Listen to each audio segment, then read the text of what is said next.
Welcome back everyone. नमस्ते सभी को। आज पतंजलि योग सूत्र श्रृंखला में हम योग सूत्रम या पतंजलि योग सूत्र का 11वां सूत्र समझेंगे। 11वां सूत्र स्मृति क्या है यह समझाता है। 11वां सूत्र कहता है अनुभूत विषया संप्रमोषः स्मृतिः। अनुभूत का अर्थ है जिसे अनुभव किया गया हो, महसूस किया गया हो। विषया का दार्शनिक अर्थ है इंद्रियों द्वारा ग्रहण किए जाने वाले सांसारिक पदार्थ, भोग विलास किए जाने वाले पदार्थ। असंप्रमोषः का अर्थ है जाने नहीं देना, भागने नहीं देना। स्मृति का अर्थ है स्मृति, याद। 11वें सूत्र में मुनि पतंजलि ने स्मृति वृत्ति के बारे में बतलाया है।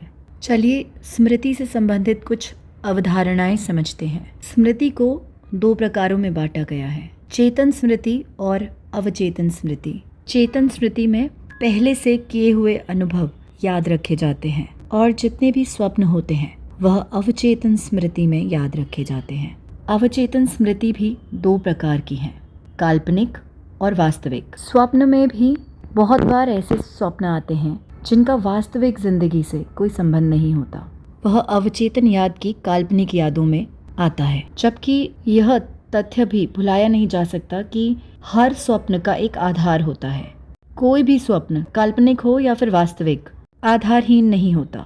वास्तविक अवचेतन स्मृति में हमें वह सब याद होता है जो भी हमारे कल में हुआ था, चाहे वह कितना भी पुराना कल हो। यह याद स्मृति हमारे चेतन मन की एक वृत्ति है, मानसिक अवस्था है।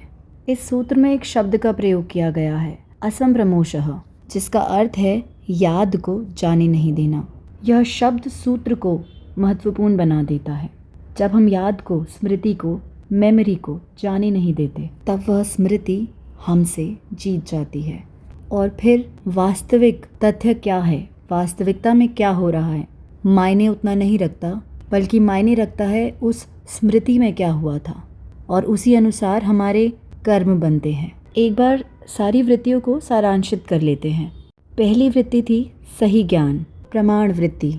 दूसरी वृत्ति का नाम है विपर्यय, गलत ज्ञान, भ्रमित ज्ञान। तीसरी वृत्ति या फिर मानसिक अवस्था है काल्पनिक ज्ञान, विकल्प वृत्ति। चौथी वृत्ति है निद्रा वृत्ति, कोई भी ज्ञान का अनुभव ना होना। आखिरी वृत्ति स्मृति वृत्ति, जिसे हम आज इस सूत्र में समझ चुके हैं। मुनि पतंजलि इसे पहले 2 सूत्रों में ही बतला चुके हैं कि योग का निचोड़ ही है इन सभी वृत्तियों को बंद करना, रोकना। यहाँ तक सुनने के लिए धन्यवाद। अब कल जारी रखेंगे।